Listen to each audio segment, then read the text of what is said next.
하나님의 나라 안으로 우리를 부르시고 그 나라의 영원한 권속으로 나아가 하나님의 자녀된 신분으로 살아가게 하신 아버지 하나님, 오늘도 이 한 주간도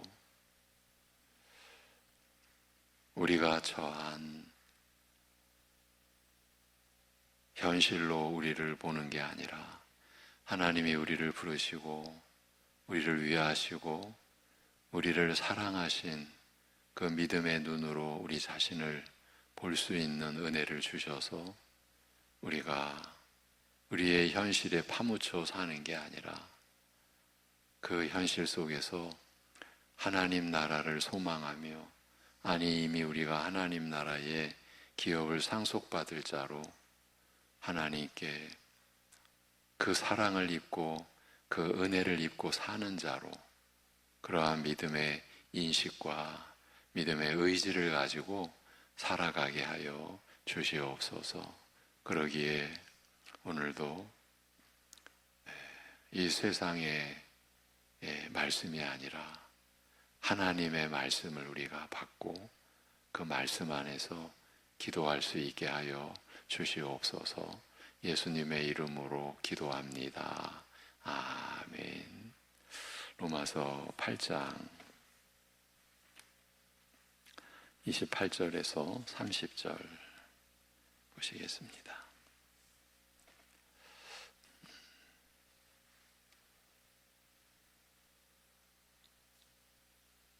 로마서 8장 28절에서 30절.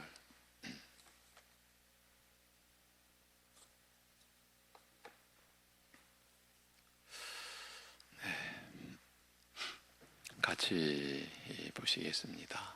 28절. 우리가 알거니와 하나님을 사랑하는 자고 그의 뜻대로 부르심을 입은 자들에게는 모든 것이 합력하여 선을 이루느니라. 하나님이 미리 아신 자들을 또한 그 아들의 형상을 본받게 하기 위하여 미리 정하셨으니 이는 그로 많은 형제 중에서 맏아들이 되게 하려 하심이니라. 또 미리 정하신 그들을 또한 부르시고 부르신 그들을 또한 의롭다 하시고 의롭다 하신 그들을 또한 영화롭게 하셨느니라. 아멘. 지난주 나눈 그 끝부분에서 이어가겠습니다. 이렇게 복되고 놀라운 본문의 말씀 앞에서 우리는 우리의 영적 실체를 돌아보았습니다. 단순하게는 이 말씀이 믿어지는지를 물었습니다.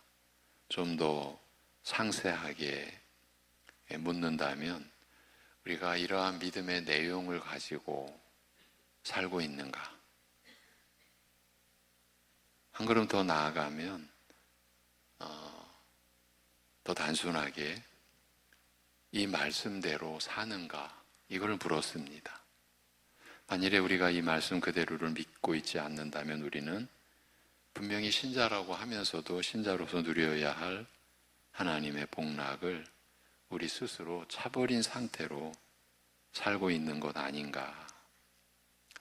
내게 일어나는 모든 일들이 함께 역사하여 하나님께서 기뻐하시는 선한 결말에 이르게 하신다는 말씀을 우리는 스스로 차버린 상태로 살고 있으면서, 그러면서도 하나님의 말씀이 내게서 역사하여 이루어지리라고 과연 이렇게 기대할 수가 있겠는가? 이런 질문을 우리 스스로에게 한 겁니다. 우리가 참 알거니와 이 말씀이 거부되는 직접적인 원인은 우리가 겪는 현실, 우리가 살아가는 현실의 어려움 때문입니다. 갖가지 형태로 고난이 다가올 때 그 누구도 그런 환난을 선한 결말을 위한 과정으로 여기지를 못한다라고 우리가 여기는 게 정직한 판단 같습니다. 그 환난까지도 함께 역사하여 자신으로 하여금 선한 결말에 이르게 하리라고 믿지를 못하는 것입니다. 그래서 결국은 하나님과의 관계가 관건이라는 이 본문 안에서 우리 나름대로의 결론을 우리가 상정해 놓고 이 본문 말씀을 그대로 붙잡기 위한 시도를 며칠 동안 해왔습니다.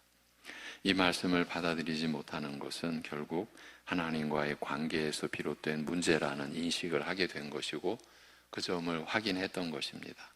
눈에 보이고 손에 잡히는 현실이 하나님과의 관계보다 자신에게는 더 확실하다, 자신에게 더 분명히 영향을 미친다 이렇게 보고 현실 속에 결국은 현실의 어려움과 고통 속에 자신을 내던지는 이런 삶이었지 않나. 물론 그 과정이 간단치 않다는 것을 우리는 부정을 못하죠. 여러 가지 생각과 또 과정이 있는 거죠. 그런 과정을 거치면서 안타깝게도 우리는 하나님과의 관계를 붙잡기보다 현실을 더 붙잡는다는 겁니다. 어렵다고, 앞이 막막하다고, 불안해하고 절망까지도 느끼면서 더 가중되는 고통 속에서, 그런데 그 환란의 현실이 자신에게 왕노릇하게 자신을 그 현실에게 내주는 우리가 그런 경험을 하면서 살아왔지 않나 싶은 겁니다. 그 현실과 일어난 사태가 그 자체로는 자신에게 아무 유익이 되지 못하는데도 말입니다. 이것을 두고 성경은 우리가 무지하고 연약하다라고 하는 것입니다. 이 시점에서 지난주 이제 끝 시간에 지난주 이 말씀을 나누는 끝 시간 그 끝부분에 이렇게 말씀을 드렸습니다. 그래서 언제나 우리가 말씀 구절을 본래대로 아는 것, 이해하는 것이 중요하다. 그 말씀이 뜻하는 바를 그대로 우리가 받는 것이 중요하다. 바로 이 하나님과의 관계와 관련된 결정적이라고 할 수 있는 내용이 사실은 본문 28절 안에 이미 담겨 있기 때문입니다. 이미 기록이 되어 있는 거예요. 본문 28절을 이제 원문으로 다시 들려드리면 우리가 알거니와 하나님을 사랑하는 자들에게는 모든 것이 함께 역사하여 선을 이루나니 그리고서 곧 미리 정하심을 따라서 부르심을 받은 자들에게니라 이렇게 되어 있습니다. 곧 미리 정하심을 따라서 부르심을 받은 자들에게니라고 한 이 구절, 사실은 신자의 정체성은 신자가 누구냐는 이런 이와 같은 말씀을 통해서 먼저 규정이 되어야 하는 거죠. 바로 이런 약속이 주어진 사람들, 곧 하나님을 사랑하는 자들을 가리켜 미리 정하심을 따라 부르심을 입은 자들이라고 말합니다. 은혜를 입어 하나님을 사랑하게 된 것이 자기 뜻으로 말미암지 않고 하나님께서 미리 정하시고 이에 따라 나를 부르시는 것으로 말미암았다는 뜻입니다. 그러니까 내가 은혜를 입어 하나님을 사랑하게 된 것, 분명한 사실이죠. 점점 그렇게 우리가 변화되고 있지 않습니까? 은혜를 입어 하나님을 사랑하게 된 것이나 이런 나에게 모든 일이 합력하여 결국 선을 이루게 되는 것이 나의 뜻이나 나의 무슨 조건이나 아니면 내가 온 힘을 다해 애쓴 그 노력과 수고 때문이 아니라 그 대가가 아니라 오직 하나님께서 미리 정하신 결정에 따라서 그리고 이렇게 내려진 결정에 따라서 때가 되어 나를 부르신 것으로 말미암는 것이라면 또한 이 일을 결정하시고 나를 부르신 그 하나님께서 진실하여 변함이 없으신 분이라면 그렇다면 우리의 구원은 누구도 흔들 수 없을 만큼 굳건하고 확실할 것이요. 따라서 내게 일어나는 모든 일이 함께 역사하여 선한 목적과 결과에 이르게 된다는 것도 확실한 것 아니겠습니까? 사실은 육신의 죽음마저도 영생을 회방하지 못하고 영생을 저해하지 못하고 영생을 넘어서지 못한다라는 것을 우리는 말씀을 통해 믿게 된 사람들 아닙니까? 그런데 그 모든 영광의 소망과 그 약속의 성취가 지금 눈에 보이지 않고 손에 잡히지는 않더라도 우리는 그러한 믿음의 우리가 이르게 된 것 아닙니까? 그러면 여기서 우리가 붙잡아야 할 내용이 무엇이겠습니까? 내가 살아가지만, 분명히 내가 살아가지만, 살아가는 주체가 내가 될 수 없고 주님이 되신다는 것. 우리가 구주요 주라, 우리 주 예수 그리스도를 구주요 주라고 우리가 믿고 고백할 때, 그 주님의 뜻이 내 뜻이고, 주님의 생명이 내 생명이고, 그래서 내가 사는 게 주님의 은혜요, 은혜로 사는 것이고, 내 힘이 아니라 주님의 능력으로 사는 것이고, 결국은 이제 내가 나를 위하여 사는 것이 아니라 죽어도 살아도 주님을 위하여 살게 된 것이다. 바로 이것 아니겠습니까? 내가 살지만 살아가는 내가 주체가 아니게 된 거예요. 근데 우리는 이것이 우리의 어떠한 그 원리나 우리가 계획하고 우리가 작정하고 해서 되어진 게 아니라, 우리가 계획하고 우리가 작정한 대로 가면 그건 죄뿐이요, 영원한 사망뿐이요, 그 죄로 인한 하나님의 영원한 심판의 진노뿐이요.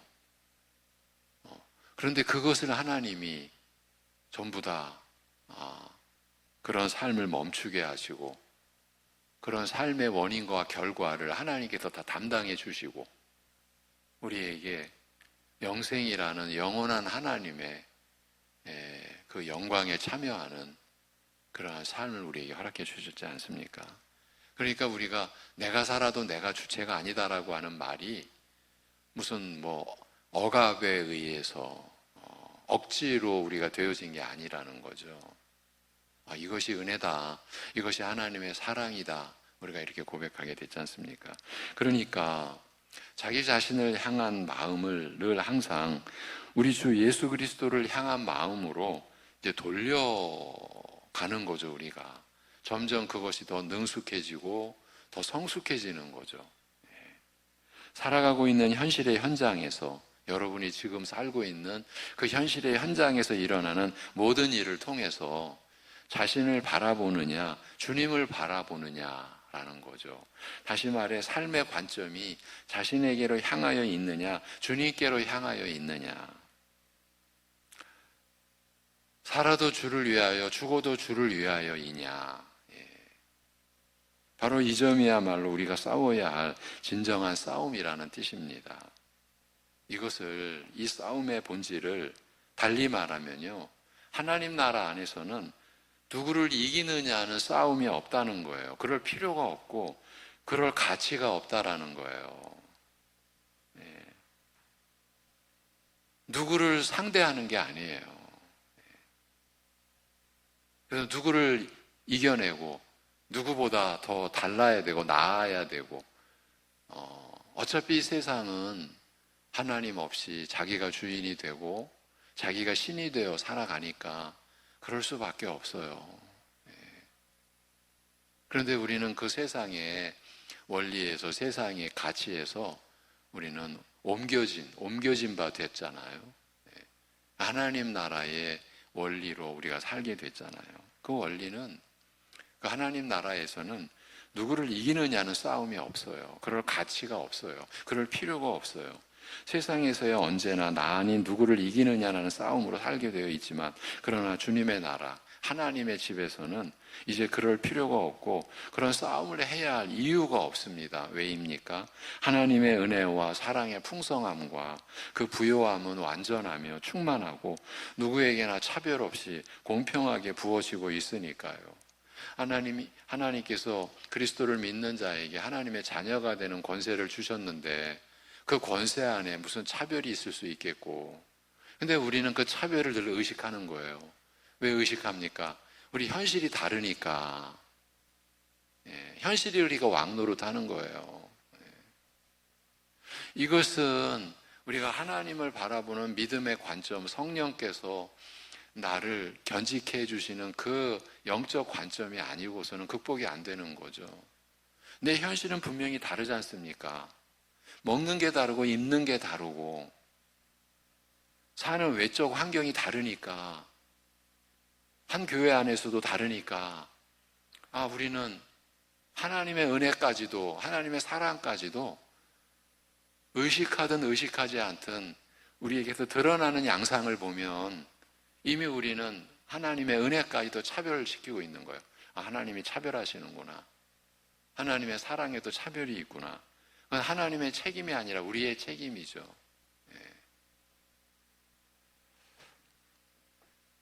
우리는 사실은 이 싸움을 하는 거죠. 그것은 하나님 나라가 아니잖아요. 근데 우리는 하나님 나라에 왔다고 하면서도 우리가 살아가는 실체는 세상 나라의 것으로 지금 사는 이 불협화음이 늘 우리의 신앙을 어지럽게 하고 우리의 삶에 하나님께서 다 부어주신 그 사랑과 은혜와 그로 인한 평강을 우리가 못 누리고 사는 거죠. 놓치고 사는 거죠. 참 그렇지만 하나님의 가정 안에서라 할지라도 자신에게 일어나는 모든 일을 대하는 관점이 항상 자신에게로 향하여 있으면 자신의 뜻대로 되지 않을 때나 자신이 바라고 만족하는 대로 되지 않을 때 불평하고 원망하며 낙심하고 좌절 속에 빠지게 되면 우리는 이 놀라운 본문에 합력하여 이루어지는 성과는 사실은 만날 수가 없게 되는 것이죠. 하나님이 그렇게 이루어 가셔도 우리는 그것을 부정하니까, 그것으로 만족을 못하니까. 이 기가 막힌 거예요. 하나님 나라의 것으로 만족을 못하고 세상 것으로 우리는 만족해야 직성이 풀리는 그러한 믿음의 연약함 여전히 우리 안에 있지 않습니까? 우리가 지금 이 싸움을 하자라는 거예요. 하나님과 하나님께서 이루시는 그 성과 만날 수 없게 되는 그 순간 하나님의 은혜와 사랑은 자신에게서 멀어져 가고 그게 무슨 선한 결말이냐는 의문과 불신이 주인 노릇을 하게 되기 때문입니다. 성도된 우리가 이렇게 살아서야 되겠느냐? 우리 자신에게 던진 질문을 가지고 우리가 몇 날 며칠을 이렇게 씨름을 해왔습니다.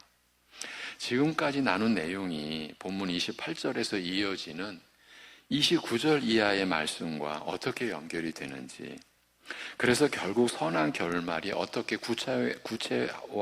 구체화되게 되어 있는지 다시 한번 살펴보겠습니다. 사실은 모든 일이 합력하여 함께 연결되어 선한 결말에 이른다라고 하는 그 영적 실상이 29절, 30절에 암시되어 있고 우리에게 제시되어 있습니다. 29절에 보면 이는 미리 아신 자들로 그의 아들의 형상을 닮도록 미리 정하사 그로 하여금 많은 형제들 가운데서 맏아들이 되게 하셨으며라고 합니다.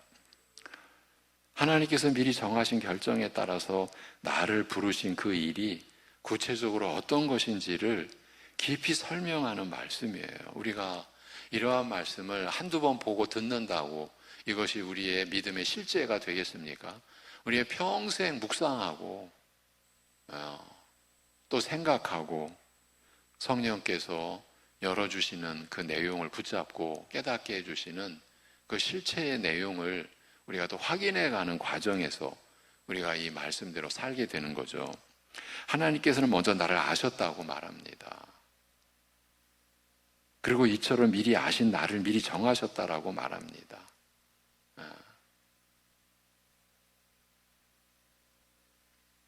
어떤 이들은 하나님께서 미리 아시고 미리 정하셨다고 하니 나의 본질과 실상이 어떠한지, 더 나아가서 내가 앞으로 어떤 자로 드러나게 될 것인지, 심지어 내가 어떤 결정을 내리게 될 것인지, 내가 믿게 될 것인지 아닌지 그걸 꿰뚫어 미리 아시고 나를 예정하셨다, 이런 뜻으로 해석하는 거, 이건 아닙니다. 내가 믿게 될 것인지 아닌지 나의 먼 장래를 하나님의 그 지혜로 꿰뚫어 보시고 나를 미리 아시고 나를 예정하셨다. 이건 성경이 우리에게 가르쳐 주시는 하나님의 그 사랑과 은혜를 배반하는 그런 내용들이에요. 그런데 이러한 관점이 교회 안에 풍성합니다. 이게 훨씬 더 인간적이라는 거죠. 이게 사람으로서 받아들여야 될 교리지, 아니 하나님이 창세 전에 우리를 미리 아시고 미리 정하셨다라는 그런 식으로 가면 우리의 신앙이 어떻게 인간적인 우리의 본래의 내용과 연결이 될 수 있겠느냐? 여러분, 우리 인간적으로 우리 나아가면요, 우리에게는 소망이 없어요. 하나님의 아들이 우리를 위해 죽으시고 부활하셔서 우리를 영원히 그 믿음의 의를 지닌 자, 하나님의 의를 지닌 자, 의롭다 여김을 받는 자, 하나님과의 완전한 화평한 관계가 이루어진 자, 그게 인간대로 된 것이 아니잖아요. 우리는 하나님의 은혜 안에서도 사람은 사람다워야지.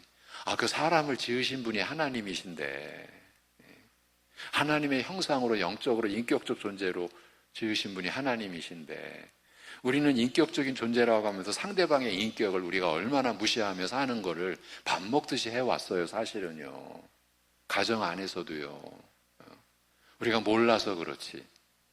우리는 상대방의 인격을 무시하면서도 무시하는지를 모르는 거예요, 우리는. 서로가 모르니까 그냥 사는 거예요.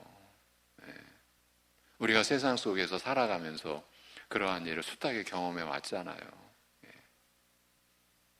그러한 인격적인 존재의 그 인격을 그대로 인정해 주시고 존중해 주시고, 누구시냐고요? 하나님이세요. 우리 주님이세요. 우리를 그렇게 지으신 대로. 그래서 하나님께서 우리를 구원해 가시는 것이 강제적이 아니잖아요. 인격적이잖아요. 하나님 모든 사랑, 모든 구원의 은혜 다 베풀어 주시고 우리를 하고 믿음으로 받게 하시잖아요. 그 믿음이 인격적인 작용이잖아요. 믿음이 무슨 기계가 아니잖아요. 그런데도 우리는요, 그러한 이치에 대한 이해를 우리가 다 던져버리듯이 해놓고서, 그래서 사람은 사람다워야지. 우리가 하나님이 다 해주시고, 그럼 우리는 뭐야? 너무나 어처구니 없는 어린아이 같은 이런 유치한, 근데 이게 신학이 되고 교리가 되고 하나님의 말씀을 거부해놓고, 그러한 교리 속에서, 거짓 교리 속에서 세워지는 교회가 우리가 지금 말씀대로 믿고자 하는 그런 신앙의 교리 위에서 세워진 교회보다 훨씬 많다고 해도 여러분 그것조차도 받아들여지지 잘 못하잖아요. 설마 그럴까? 그게 현실이거든요. 자, 이렇게. 그런데 하나님께서 나를 이렇게 아시되 미리 아셨다는 말은요, 단순히 시간적으로 미리 앞서 아셨다라는 그런 뜻이라기보다 오히려 나의 뜻과 상관없이 나의 어떤 조건과도 무관해야만 했죠. 왜? 우리의 조건을 보면 우리는 영원한 사망의 자식인데, 진노의 자식인데, 사망과 진노 외에는 우리에게 남은 게 없는데, 하나님이 우리의 조건을 따진다면 저나 여러분이나 하나님께 선택받을 어떤 조건이 될 수 있겠어요. 그래서 어떤 조건과도 무관하게 우리의 뜻과 상관없이 무조건적으로 나에게 관심과 사랑을 가지셨다. 그게 미리 아셨다라는 구절 속에 담긴 깊은 뜻이라고 했어요. 이렇게 미리 아신 자들을 미리 정하셨다라고 말합니다. 정하다는 말은 본래 따로 구별하여 경계를 짓다, 미리 정하다 또는 예정하다라는 표현을 사용합니다만, 그 뜻은 이와 같이 나의 뜻이나 조건과는 상관없이 무조건적인 관심과 사랑으로 나를 따로 구별하셨다라는 뜻이에요. 그래야 이와 같이 따로 구별하신 목적, 곧 예정의 목적에 대하여 밝히되 아들의 고귀한 형상을 담게 하심으로써, 본문의 표현대로는 그대로 하자면 그와 같은 모양이 되게 하심으로써 아들로 하여금 많은 형제들 중에서 맏아들이 되게 하려 하심이라고 말합니다. 그러니까 모든 일이 다 연결이 되어져서 함께 역사하여 선한 결말에 이르게 하실 때 그 결말의 종착지는 그 아들의 고귀한 형상을 담는 것이라는 거예요. 이것이 하나님께서 하시는 일이라는 거예요. 우리가 무슨 수로 아들의 형상, 하나님의 아들의 형상을 담는다고 할 수 있겠습니까? 꿈도 꿀 수 없는 일이지 않습니까? 생각에서, 만화에서도 나올 수 있는 일이 아니에요. 사람들은 온갖 상상을 다 해도 그런 상상은 못해요. 왜? 하나님의 아들의 형상을 알 수가 없으니까. 상상조차도 허락이 안 되니까. 그런데 하나님께서 우리를 하여금 아들의 형상을 닮아가도록 지금, 이것이 합력하여 선을 이루는 어떻게 보면 골자죠. 핵심이죠. 그러기 위해서 30절에 미리 정하신 이들을 부르셨고, 부르신 이들을 의롭다 하셨으며 의롭다 하신 이들을 영화롭게 하셨느니라고 합니다. 이런 목적으로 예정하신 자들을 때가 되어 부르셨다라고 말합니다. 복음으로 저희를 불러 믿게 하셨다. 우리 어제 주일 말씀으로 우리말로 복음을 전해들은 이 은혜, 이 선물, 횡재라는 표현까지 썼었죠. 요즘에 횡재라는 말 안 쓰죠. 대박이라는 말을 쓰죠. 이보다 더 큰 횡재가 없다. 이보다 더 큰 선물이 없다. 복음을 듣게 되었다는 거. 근데 우리 정직하게, 솔직하게 우리가 복음의 선물 앞에서 감격해하고, 제가 우리 자신을 향하여 질문까지 던졌습니다. 우리에게 과연 그런 의식이 있는가, 인식이 있는가? 나는 세상 최대의 선물을 받은 자다. 무엇이? 복음으로, 그 복음의 말씀을 우리말로 들은 것, 그것이. 우리가 그 질문을 던졌을 때 우리 자신은 스스로 부끄러울 수밖에 없었지 않습니까? 우리는 복음의 선물은 제쳐두고 다른 것 가지고 누가 더 하나님의 은혜 많이 받았나, 하나님의 사랑 더 많이 받았나, 이런 의식까지도 우리는 떨치지를 못하고,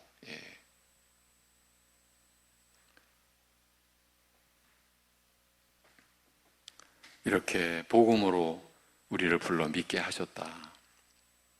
불러서 믿게 하시는 것 전체를 다 포함하는 의미라고 했어요. 불러서 믿게 하시는 것까지. 그러니까 지금 우리가 이러한 말씀을 나누는 이 과정도 이것이 하나님께서 우리를 불러서 믿게 하시는 과정이죠. 단순히 복음을 전해 듣게 하시는 것으로 그치신 것이 아니라 전해 들은 그 복음을 믿음으로 받아들이게 하셨다. 복음의 은혜에 자기를 맡기고 의지하게 하셨다라는 뜻이에요. 부르신 이들을 의롭다 하셨으며, 이렇게 불러서 믿게 하신 저희에게 죄를 사하시고 그리스도의 의를 옷 입게 하사 의롭다고 여김받게 하셨다라는 뜻입니다만, 여러분이 아시는 대로 이를 가리켜 흔히 칭의라, 의롭다고 칭하였다라고 말합니다. 의롭다 하신 이들을 또 영화롭게 하셨느니라, 불의한 죄인에게 죄를 사하사 의롭다 하심을 얻게 하시고, 이게 다 얻게 하신 거예요. 우리에게서 난 것이 아니에요. 내게서 난 것이 아니라고요. 얻게 하시고 하나님과 화평한 가운데 장차 나타날 하나님의 영광을 소망하며 살아가면서 환난과 시험을 통하여 연단을 받게 하신 후 영광에 이르게 하시는 이 전체 과정, 우리 신자의 일생이죠. 이 전체 과정, 특별히 그리스도와 함께 이제 죄에 대하여 죽고 하나님을 향하여 사는 새 생명을 따라 거룩한 열매를 맺는 삶을 거쳐 마지막 영생에 이르는 이 전 과정을 두고 하나님께서 우리 신자를 영화롭게 하신 일이라고 말합니다. 죄의 더러움과 수치와 죽음과 썩어짐의 허무와 고통에서 벗어나 그리스도의 형상을 담게 하심으로써 그의 영광에 참여하게 하시는 일을 두고 우리를 영화롭게 하시는 일이라고 말하는 것입니다. 여러분, 이것이야말로 선한 결말의 구체적인 내용, 구체적인 모습이 아니겠습니까? 이러한 하나님의 작정에 아무도 예외가 되지 않는다. 우리가 신자로 살아가는, 우리가 부름을 받고 미리 아시고 미리 정하심을 따라 부르심을 받고 의롭다 하심을 받고 이제 거룩한 생애를 오직 하나님의 뜻과 은혜로 살아가는 신자된 우리 모두에게 이 말씀이 주어진 거예요. 이 말씀에 누구에게는 어느 일부분을 주고 어느 분에게는 3분의 2쯤 주고 누구에게는 전체를 주고, 이런 게 하나님 나라가 아니다. 우리 모두가 이 말씀으로 지금 소망을 가지고 살아가는 거예요. 그러니까 이 모든 일이 함께 역사하여 선한 결말에 이르게 되는 것 역시 이게 우리의 무슨 수준이나 이 땅의 차원이 아니라 하나님과 그 나라 안에, 그 안에서의 결말인 것이에요. 우리의 인생은, 신자의 인생은 이 결말을 향해 나아가고 있는 거예요. 그런데 나아가는 그 현실이 바로 지금 여러분이 살아가는 그 현장에서 이루어지는 거예요. 그렇기 때문에 우리는 그 현장을, 그 현실을 무슨 빨리 그냥 내던져 버려야 할 이 현실을 내가 벗어나야만 돼. 그래야 내가 좀 사람다워져, 신자다워져. 이게 우리의 싸움이 아니라는 거예요. 대표적으로 서신서에 보면 노예들로 하여금 빨리 노예 신분을 벗어라. 그게 사람답게 생사여탈권을 주인에게 다 떠맡기고 사는 노예의 신분을 개인적으로나 사회적으로나 국가적으로나 벗어나라. 이런 말씀이 없어요. 그래서 세상에서 소위 똑똑한 사람들이 성경을 비판하는 거예요. 사회의 악을, 사회 구조의 불의함과 그 구조적으로 악하고 그야말로 불의한 그러한 사회 악을 성경은 용인한다. 성경은 관용한다. 어처구니 없는 자기들의 관점으로. 그럴 수밖에 없어요. 그것도 사회에서 똑똑한 사람들이 그렇게 외치고, 그래서 교회를 판단하고 비판하고 성경을 평가하는 거죠. 전혀 신경 쓸 이유가 없어요. 그들의 영혼이 더 불쌍한 거예요. 여러분, 28절의 말씀을 잇는 29절 30절에 합력하여 선을 이루는 실체가 이렇게 약속되어진 것이고, 지금 여러분이 살아가시는 그 과정이 이 하나님의 말씀이 이루어지고 있는 과정이라고요. 그리스도의 구속이 역사적으로 성취되어 움직일 수 없는 사실이 된 것은, 그렇죠? 역사적으로 성취가 됐어요.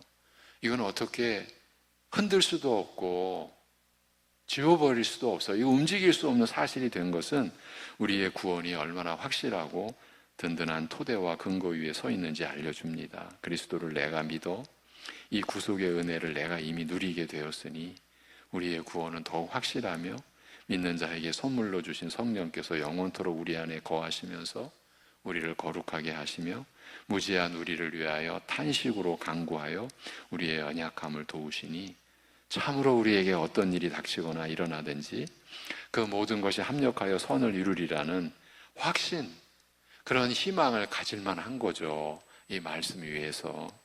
그러나 우리의 구원은요, 그리스도의 구속과 이를 예언한 선지자들을 넘어 창세전으로 거슬러 가서 하나님께서 나를 미리 아시고 미리 정하여 구별하신 예정에서 시작이 되며, 누가 이를 흔들겠어요. 또 때가 되어 하나님께서 친히 나를 불러 믿게 하심으로써 의롭다 여김받게 하시고 은혜에 은혜를 더하사 나로 하여금 아들의 거룩한 형상을 담게 하신다는 이 오늘 말씀에서 비로소 우리는 구원에 대한 모든 불안에서 벗어나게 되는 것이죠.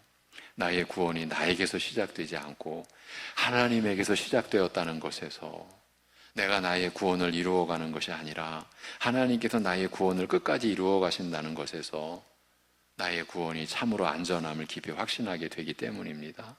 우리의 구원의 시작과 마침이 전적으로 하나님의 뜻에 따른 것이요, 그가 그 뜻을, 하나님께서 그 뜻을 친히 이루신 결과인 만큼 우리의 구원은 참으로 안전한 것입니다. 이를 두고 성도의 견인이라 우리가 이렇게 부릅니다. 모든 일이 결국은 우리의 구원을 이루는데 이바지할 뿐 우리의 구원을 흔들거나 좌절케 하지 못한다.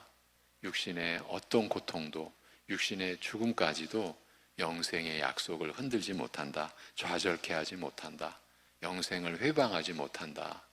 이것이 우리가 말씀으로 받은 성령께서 보증해 주시는 믿음으로 갖게 된 확신이죠. 이것이 소망인 거죠. 우리 주 예수 그리스도께 대한 소망인 거죠. 여러분, 우리가 이러한 믿음으로 지금 우리의 현실을 살아가는 거예요.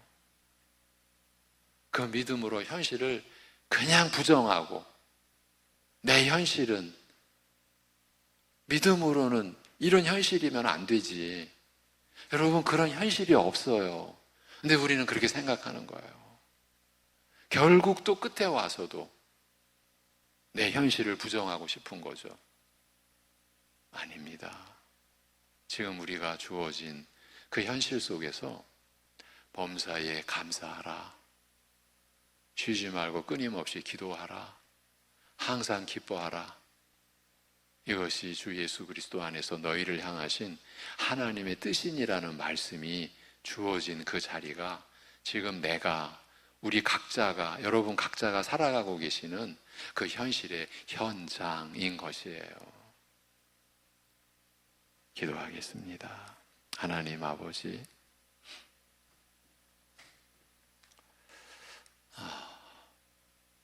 우리를 이러한 말씀의 자리로,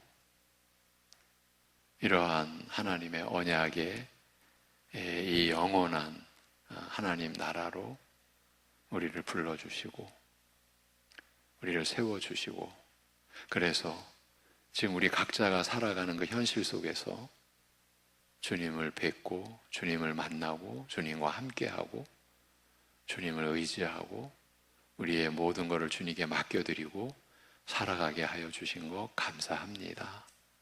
그러기에 현실이 잘 되는 것에 안주하지 않고, 현실이 잘 되는 것에 목표를 두지 않고, 우리는 주님의 뜻을 우리가 따르는 것에 목표를 두고 주님의 뜻이 하늘에서와 같이 내게서 이루어지는 것이 우리에게 목적이고, 우리의 안전함은 환경과 현실에 있지 않고 언제나 주님께, 주님의 우리를 향하신 사랑에 우리가 우리의 안전함을 두고, 우리가 그래서 주님을 의지하며 오늘도 이 한 주간도 살아갈 때에 지금 내 자리가 참으로 너무나 어려운 현실이라도 그 속에서 주님께 모든 걸 다 맡기는 승리의 싸움을 이겨내게 하시고, 아무리 아프고 고통스러운 그 자리라 할지라도 죽은 자를 다시 살리시는 하나님만을 신뢰하고 주님께 나의 모든 것을 내어 맡기는 믿음으로